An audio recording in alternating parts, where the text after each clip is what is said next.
মানে ঈদের নামাজ, এই নামাজ কিভাবে পড়তে হয়, যেহেতু এক বছর পর পরে হয়, এজন্য আমরা অনেকে ভুলে যাই। আল্লাহ কি বলছেন? ফাসল্লি লিরাব্বিকা ওয়ানহার, তোমার রবের উদ্দেশ্যে সালাত আদায় করো এবং কোরবানি করো। হানাফি মাযহাব অনুযায়ী এই ঈদের নামাজটা হচ্ছে ওয়াজিব, মানে 2 ঈদের নামাজ, এবং অনেক আলেমের মতে এটা হচ্ছে সুন্নাতে মুআক্কাদা। সূর্য ওঠার পর থেকে জোহরের আগ পর্যন্ত ঈদের নামাজের সময়, সাধারণত সূর্য যখন দেখা যায় তার 15-20 মিনিট পরেই এই নামাজ আদায় করাটা উত্তম।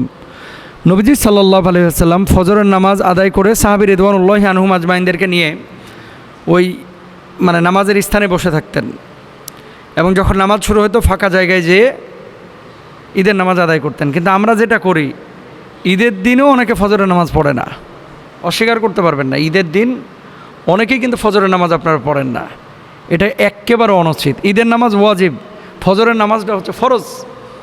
এখন আপনি ওয়াজিব নিয়ে টানাটানি করলেন, ফরজ পড়লেন না, এটা কিন্তু হইল না ভাই। এখন ঈদের আগে কি কি করতে হবে এগুলো নিয়ে আমরা অন্য আলোচনায় করবো ইনশাআল্লাহ তাআলা।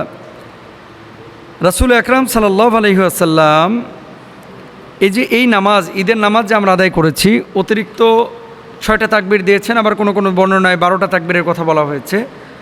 আপনি যখন ঈদগাহে গেলেন, ইমামের পিছনে দাঁড়াইলেন, আল্লাহু আকবার বলবে ইমাম নামাজ শুরুর সময়। ঈদের নামাজের পরে কিন্তু খুতবা, আর জুমার নামাজের আগে খুতবা। আল্লাহু আকবার তিনি বলতেছেন, আপনারা আল্লাহু আকবার বলে হাতটা তুলে হাত বেঁধে নেবেন সবাই। আল্লাহু আকবার ইমাম সাহেব বললো, আপনারাও বলবেন। এই যে হাত তুলে হাত বেঁধে নিলেন, এরপর ইমাম সাহেব আল্লাহু আকবার বলে হাত ছেড়ে দেবে, আবার আল্লাহু আকবার বলে হাত ছেড়ে দেবে, আপনারাও হাত ছেড়ে দেবেন, এরপর আল্লাহু আকবার বলে হাত বেঁধে নেবেন। ঠিক আছে? হাত বেঁধে নেওয়ার পরে সূরা ফাতিহা পড়বে, আপনারা শুনবেন, সূরা মিলাবে শুনবেন, রুকু হলো, সিজদা হলো, এরপরে আপনি দাঁড়ায় গেলেন। দাঁড়ায় যাওয়ার পরে ইমাম সাহেব প্রথমে সূরা কেরাত পড়লো, অন্য নামাজের মতোই। সূরা কেরাত পড়ার পরে রুকুতে যাওয়ার আগে এবার অতিরিক্ত তাকবীরগুলো ইমাম সাহেব দেবেন, যেমন আল্লাহু আকবার বলে হাত তুলে হাত ছেড়ে দেবেন, আল্লাহু আকবার বলে হাত তুলে হাত ছেড়ে দেবেন, আল্লাহু আকবার বলে হাত তুলে হাত ছেড়ে দেবেন, এরপর আল্লাহু আকবার বলে আপনার রুকুতে চলে যাবেন। এটা গেল হচ্ছে তাকবীরের নিয়ম। এরপরে রুকু সেজদার পরে অন্য নামাজের মতো আপনি নামাজ শেষ করলেন, অন্য নামাজে যা পড়েন আপনি তাই পড়বেন। এবার আসেন মেয়েরা ঈদগাহে যাবে কিনা। উম্মে আতিয়া রাদিয়াল্লাহু তাআলা আনহা তিনি বলছেন, উমিরনা আন নুখরিজাল আওয়াতিকা ওয়াল হুইয়াদা ফিল আইদাইন, আমাদেরকে নির্দেশ দেওয়া হতো যেন আমরা যুবতী নারী এবং ঋতুবতী নারীদেরকেও ঈদের দিনে বের করি। ঋতুবতী নারীর বিধান, ঋতুবতী নারী মানে যারা হাইজ বা মেনস্ট্রুয়েশনে আছেন তারা নামাজ পড়বে না, কিন্তু ঈদগাহে গিয়ে দোয়া এবং খুতবায় অংশ নেবে। এখন শরীয়তে এই যে আমাদের হানাফি স্কলাররা অনেকে বলেন যে ঈদগাহে মেয়েরা যাবেন না, আরব বিশ্বের মেয়েরা পরিবেশ পাচ্ছেন, তারা যাচ্ছেন। বাংলাদেশে যদি কোনো ঈদগাহে পরিবেশ থাকে আপনারা মেয়েদেরকে নিয়ে যাইতে পারেন, কিন্তু যদি ঈদগাহে পরিবেশ না থাকে, ফিতনার আশঙ্কা থাকে, তাহলে আপনারা সেখানে নেবেন না। এখন অনেকে বলেন যে মেয়েরা হাটে যাচ্ছে, মাঠে যাচ্ছে, ঘাটে যাচ্ছে, পথে যাচ্ছে, সব জায়গায় মেয়েরা যাচ্ছে, আর হুজুররা খালি মসজিদে আর ঈদগাহে মেয়েদেরকে আটকাচ্ছে। মেয়েদেরকে আটকায় নাই হুজুররা, বরং পরিবেশটা দিতে পারে না। বাংলাদেশে কয়টা মসজিদে মেয়েদের নামাজের জায়গা আছে বলেন? যদি থাকতো ঈদগাহে অবশ্যই মেয়েরা যাইতো। আপনারা যেখানে পরিবেশ পাবেন যাবেন ইনশাআল্লাহ, এটা জায়েজ আছে। আরেকটা বিষয় একজন বলছে, সম্পর্ক বলে দিই যে ঈদের নামাজ যদি কেউ না পান তাহলে কি করবেন। কেউ যদি জামাত মিস করে ফেলে তাহলে অনেক আলেমের মতে সে একাকীও ঈদের নামাজ আদায় করতে পারবেন, কোনো সমস্যা নাই। ঈদ আমাদেরকে কি শেখায়? তাকওয়া শেখায়, আনন্দ শেখায়। ঈদ আমাদেরকে ক্ষমা শেখায়, ঈদ আমাদেরকে ভালোবাসা শেখায়, ঈদ আমাদেরকে গরিব অসহায়দের প্রতি মায়া মমতা শেখায়। সুতরাং ঈদের নামাজ কিভাবে পড়বেন, আমাদের মেয়েদেরকে অনেক সময় এই ধরনের বিষয়গুলো থেকে, কাজগুলো থেকে দূরে রাখা হয়। এটা দূরে না রেখে তাদেরকে ইনভলভ করা, সম্পৃক্ত করা, এতে করে তাদের উপকার হবে ইনশাআল্লাহ। আল্লাহ বুঝদান করুক। পরে এক ভাই লিখেছেন যে মোহতারাম, ঈদের দিনের মাসনুন কাজগুলো কি কি, যে কাজগুলো অবশ্যই করতে হবে, অবশ্যই করতে হবে, এই কাজগুলো যদি একটু বলে দিতেন সংক্ষিপ্ত আকারে ভালো হতো। ভেরি ভেরি ইম্পর্ট্যান্ট একটা বিষয়। এই বিষয়টা কিন্তু আমরা অনেকে খেয়াল করি। ঈদের দিনের কাজ কি? কয় হুজুর গরু জবাই করা। কাজ কি? গোশত খাওয়া। কাজ কি? সেমাই খাওয়া। ওই যে এক ভদ্রলোকের জিজ্ঞেস করা হয়েছিল গোসলের ফরজ কয়টা? কয় 3টা। কি কি? কৌতুক আর কি, বলতেছে যে 3টা হলো গামছা, লুঙ্গি আর সাবান। এটা নাকি গোসলের 3 ফরজ। এই ঈদ বলতে মানুষ বুঝে যে ঈদ মানে আনন্দ, ভালো মন্দ খাইতে হবে, ঘুরতে হবে, ফিরতে হবে, বাস। শুধু এটা না, ঈদের দিনের মাসনুন কাজগুলো কী কী? 1 নম্বর মাসনুন কাজ, 1 নম্বর মাসনুন কাজ হচ্ছে খুব সকালে ঘুম থেকে উঠবেন। খুব সকালে ঘুম থেকে উঠে ফজরের নামাজ আদায় করবেন, যেটা রাসূল সাল্লাল্লাহু আলাইহি ওয়াসাল্লাম করেছেন, ফজরের নামাজ।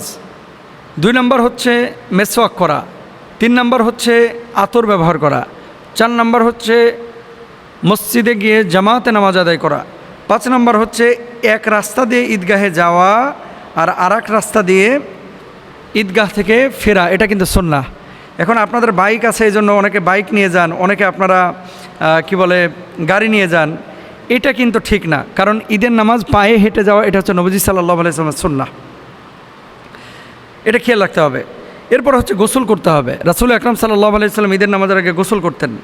দেখেন মেসওয়াকের ব্যাপারে যে কথাটা বললাম, নবীজির হাদিস হচ্ছে লাউলা আন আশুক্কা আলাইয়া আলা উম্মতি লা আমারতুহুম বিসওয়াক, যদি আমার উম্মতের জন্য কষ্টকর না হতো তাহলে উম্মতের মেসওয়াকের একেবারে পার্মানেন্ট নির্দেশ নবীজি দিয়ে দিতেন। এটা নবীজি নিজে বলছেন, যদি কষ্ট না হতো। এর জন্য নবীজি সাল্লাল্লাহু আলাইহি ওয়াসাল্লাম নামাজে ঢোকার আগে কিন্তু মেসওয়াক করতেন, ওযুর আগে সময় কিন্তু মেসওয়াক করতেন। আপনারা করার চেষ্টা করবেন ইনশাআল্লাহ। ঈদের দিন নতুন পোশাক পরা সুন্নাহ না, কিন্তু সুন্দর পরিপাটি পবিত্র পোশাক পরা এটা হচ্ছে সুন্নাহ। বোঝাইতে পারছি মনে হয়। আপনারা ঈদের দিন নতুন পোশাকটাকে একেবারে ম্যান্ডেটরি মনে করেন যে নতুন পোশাক পরতে হবে, না, পুতু পবিত্র পোশাক পরতে হবে, এটাই হচ্ছে নবীজির কথা। ঈদুল ফিতরের নামাজ কিন্তু এটা না, এটা হচ্ছে ঈদুল আজহা। আপনারা বলেন কোরবানি ঈদ, কেউ বলে কোরবানি ঈদ, কেউ বলে বকরি ঈদ, আবার কেউ বলে বখরা ঈদ। মানে এই ঈদের নাম যে কত আছে এই দেশে। এই বখরা ঈদে, কোরবানি ঈদে, ছাগল কাটা গরু কাটা ঈদে নামাজের আগে কিছু খাবেন না, এটা সুন্নাহ। সুন্নাহ কি? নামাজের পরে যে কোরবানিটা করছেন, এই কোরবানির পশুর গোশত দিয়ে প্রথম খাবারটা সুন্নাহ। অনেকে ভাগে কোরবানি দেন, এখন বলবো হুজুর গোশত টানলে কে কী মনে করে?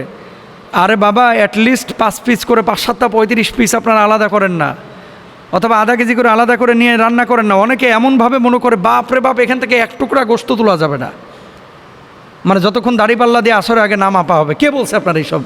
বুঝেন না, সুঝেন না, অনেক মানুষ এগুলো বুঝে না।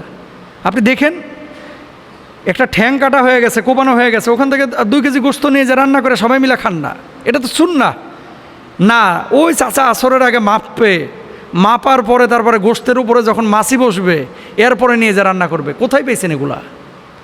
এ সমস্ত কুসংস্কার দূর করতে হবে। মাইন্ড করেন না, একটু শক্তভাবে বলতেছি, কারণ এগুলো আপনারা বলা তো দূরের কথা, আমরাও যখন বলতে যাই নতুন নতুন হুজুর, নতুন নতুন ফতুয়া।